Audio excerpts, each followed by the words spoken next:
भूर्भुवः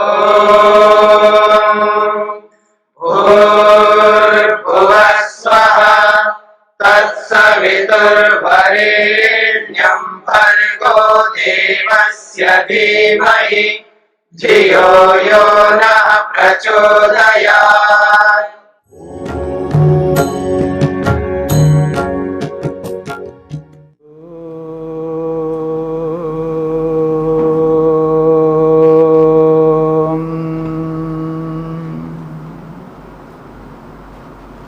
कैवल्यपाद के 15वें सूत्र को लेकर के विचार चल रहा है।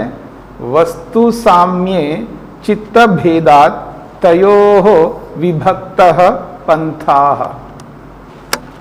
वस्तु के एक होने पर, एक ही वस्तु की विद्यमानता में चित्त भेदात्, अलग अलग मनों के भेद होने के कारण से, तयोः विभक्तः पंथा, तयोः का अर्थ है ज्ञान और मन, इन दोनों का विभक्तः पंथा, अलग अलग अस्तित्व है।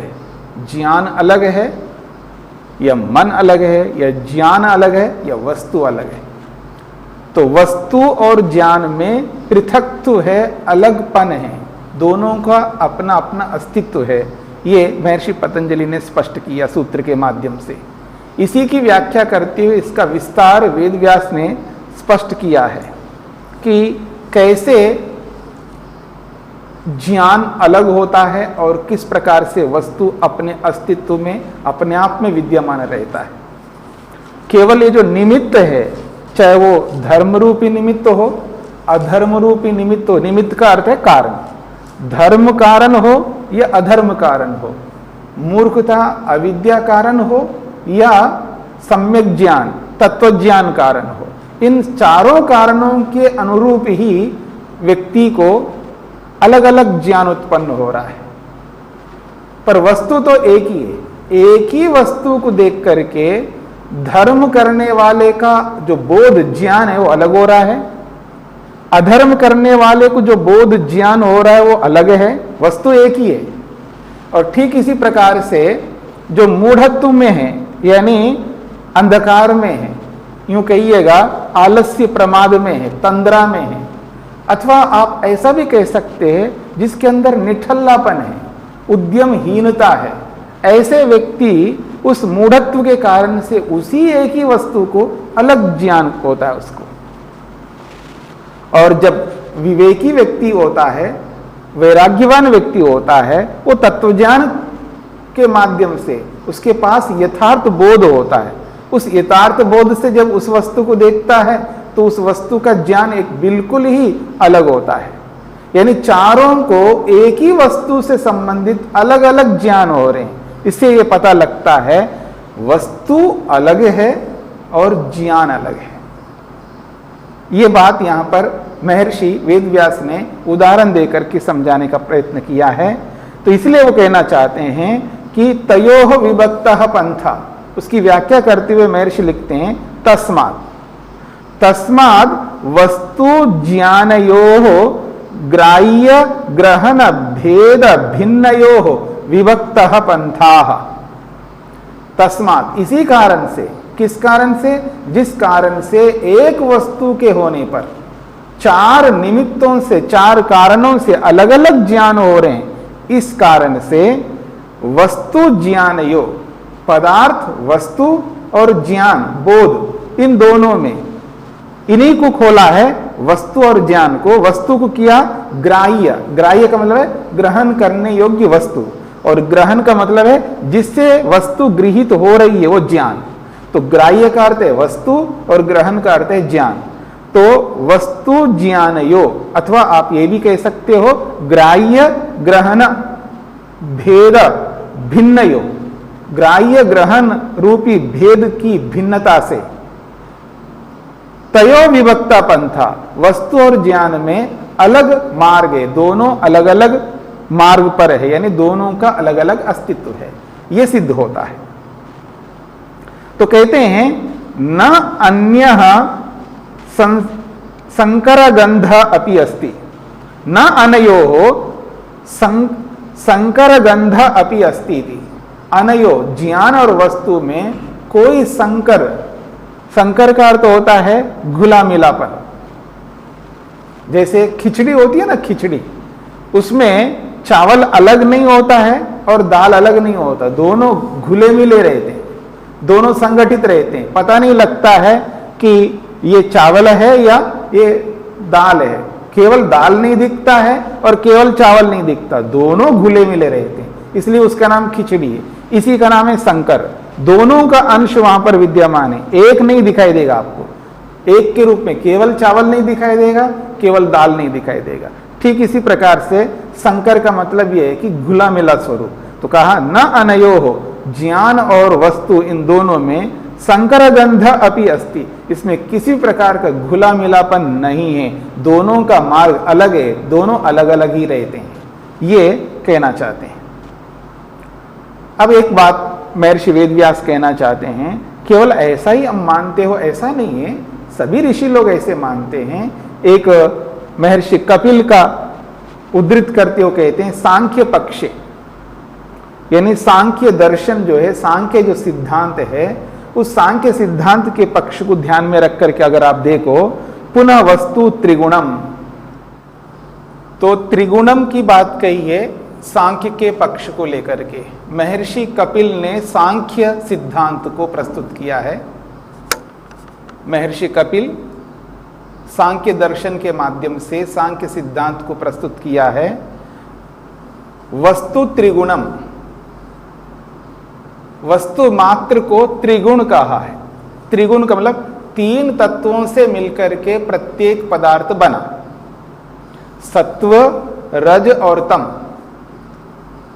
और इसके साथ में गुण शब्द जोड़ो, पदार्थवाची गुण शब्द है, तो सत्व गुण सत्व पदार्थ, रजोगुण रज पदार्थ, तमोगुण तम पदार्थ। तो सत्व रज तम तीनों पदार्थों से निर्मित प्रत्येक पदार्थ है।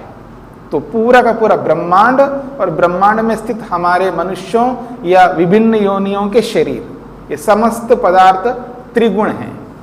तो यही कहना चाह रहे हैं वस्तु त्रिगुणम। और वस्तु त्रिगुण होकर के भी वो उसके अंदर एक विशेषता ये बताई जा रही है, चलम च गुणवृत्तम। गुणवृत्तम गुणों का जो व्यापार है, यानी वस्तुओं का जो व्यापार है, ये जो सत्व रज तम जो है, ये तीनों चलायमान है। चलम का अर्थ होता है चलायमान है, एक स्थिर रूप में नहीं रह सकते। जैसे आधुनिक दृष्टि से इलेक्ट्रॉन, न्यूट्रॉन, प्रोटॉन ये स्थिर नहीं रहते, घूमते रहते तीनों। तो ठीक इसी प्रकार से ये जो सत्व रज तम है, ये स्थिर नहीं रहते, इनमें परिवर्तन होता रहता है। उसी परिवर्तन को यहां पर चलम च गुणवृत्तम कहा है, यानी गुणों का व्यापार, इन तीन द्रव्यों का व्यापार जो है ये चलायमान है, ये स्थिर स्टिल नहीं रहते। तो इसी के कारण से प्रत्येक वस्तु में बदलाव आते हैं।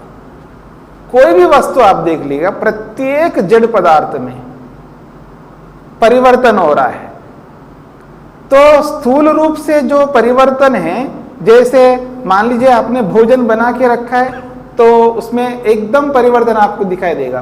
प्रातःकाल बना के रख दे और सायंकाल पर्यंत उसमें एकदम परिवर्तन होगा। विशेष रूप से जब गर्मियों का मौसम हो, ग्रीष्म ऋतु के अंतर्गत यदि कोई भी भोज्य पदार्थ को आप सुबह बना के रखिएगा, रात्रि तक उसमें परिवर्तन दिखाई देगा। अगले दिन में तो और ज्यादा परिवर्तन होगा, और उसको 2-3 दिन रखिएगा तो आपको स्पष्ट हो जाएगा, उसके पास तक नहीं जाओगे आप, इतना परिवर्तन होगा। यह है चलम च गुणवृत्तम। तो कुछ पदार्थों में शीघ्र परिवर्तन होता है, उसको शीघ्रता से हमको बोध होता है। कुछ पदार्थों में बहुत टाइम लगता है परिवर्तन होने में।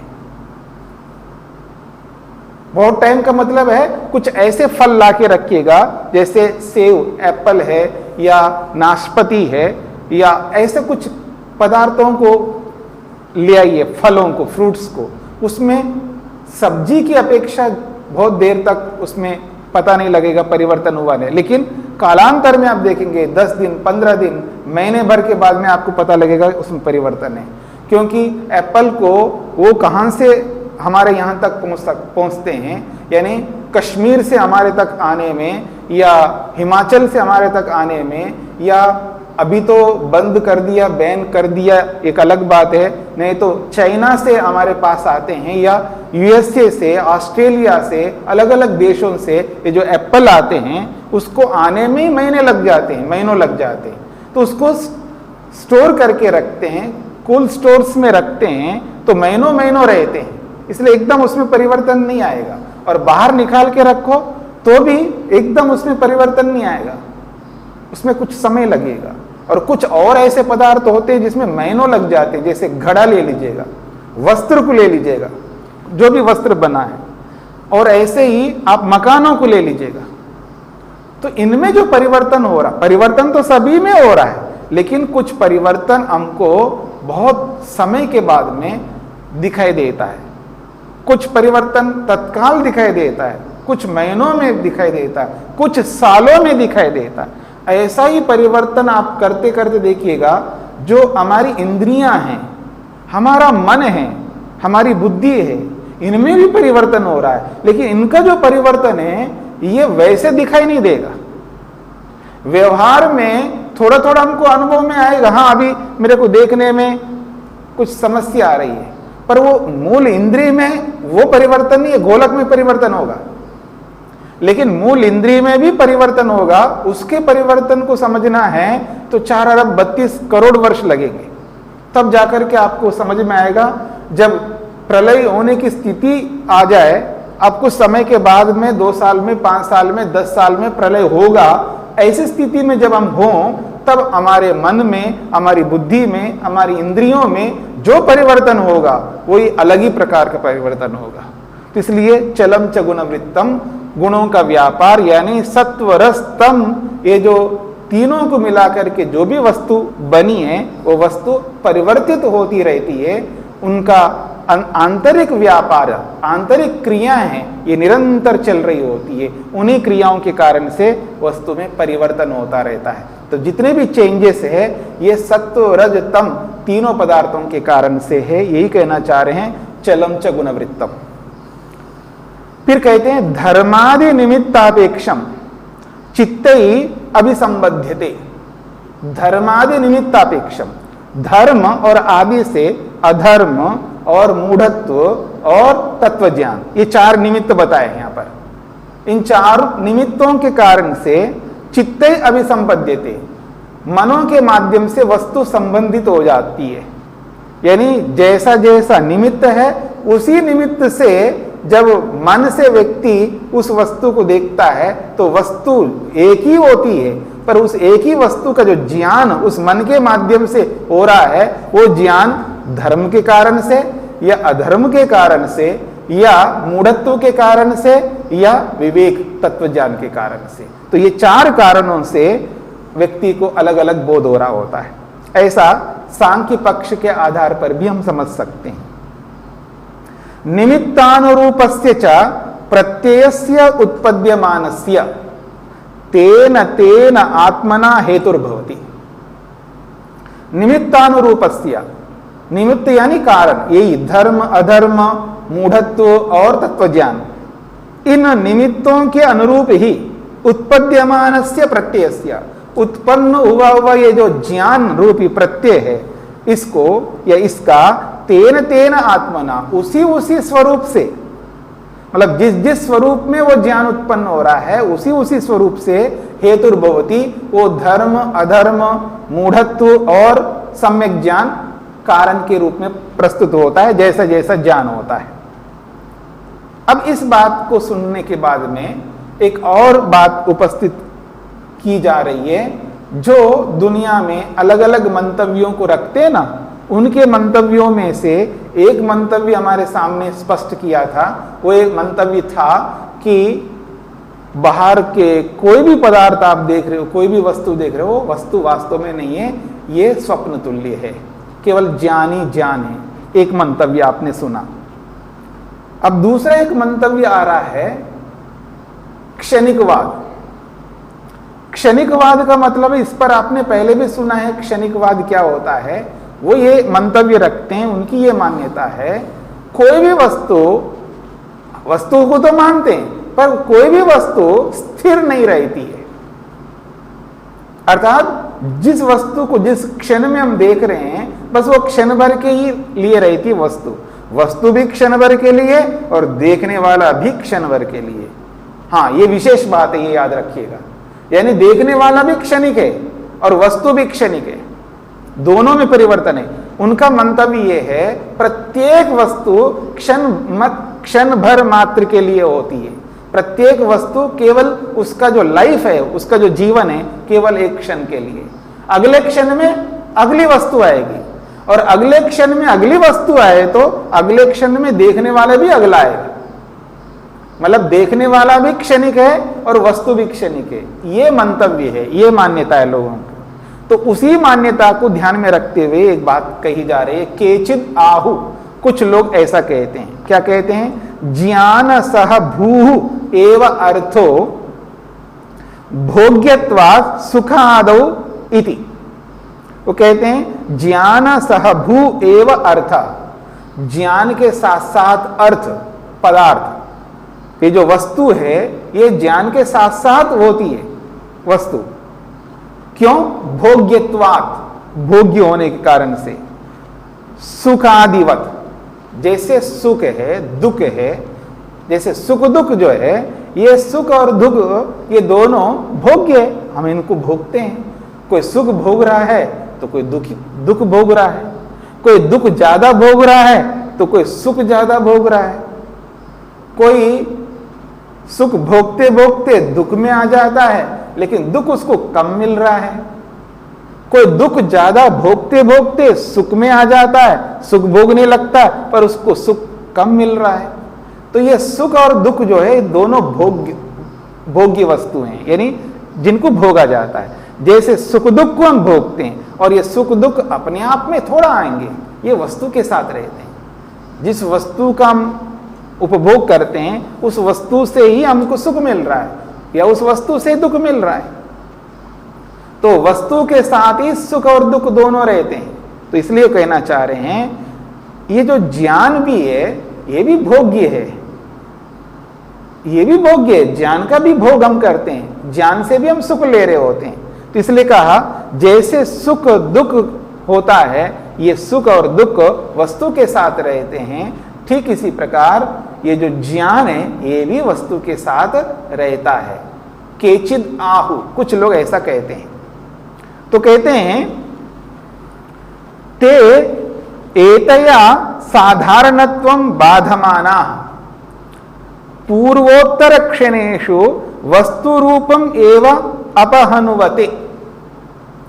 ते, वो जो लोग हैं जो क्षणिकवादी हैं, एतया, इसी रीति से ज्ञान के साथ वस्तु है, जैसे सुख दुख के साथ वस्तु है, इस रीति को बता करके, इस बात को, इस मंतव्य को प्रस्तुत करके, एतया, इसी रीति से साधारणत्वं बाधमाना, ये जो साधारण सी बात है, क्या साधारण सी बात है?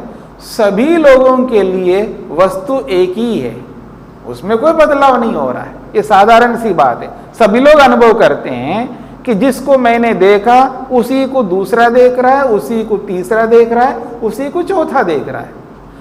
और जब तक वो वस्तु है तब तक अनगिनत लोग उस वस्तु को देख रहे हैं। वस्तु एक ही है, देखने वाले अलग अलग है, यानी वस्तु कभी बदल नहीं रही है, वस्तु वैसी की वैसी रह रहे हैं। तो इस साधारण बात का बाधमाना, इसको खंडित करते हुए पूर्वोत्तर क्षणेषु वस्तु रूपम एवं अपहनुवते, पूर्व और उत्तर क्षण, यानी उस वस्तु से पहले और उस वस्तु के बाद में, यानी वस्तु से पहले वो नहीं था और बाद में भी नहीं रहेगा, वर्तमान में ही है वो बस। यानी क्षणिकवाद ये है कि जिस क्षण में आप उस वस्तु को देख रहे हैं वो वस्तु उसी क्षण में है, उससे पहले भी नहीं थी वो, उसके बाद में भी नहीं रहेगी, केवल वर्तमान क्षण वाला ही पदार्थ है, वस्तु है। ये क्षणिकवाद का सिद्धांत है और इसको लेकर के और बातें आगे करेंगे।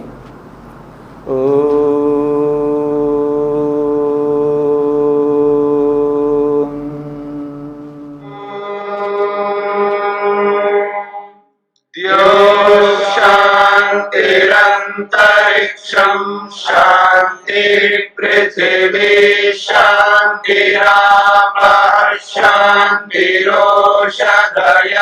शान्तिः वनस्पतयः शान्तिर्विश्वे देवाः शान्तिर्ब्रह्म शान्ति सर्वं शान्ति शान्तिरेव शान्ति श्यामा शान्तिरेधि ॐ शान्ति शान्ति शान्तिः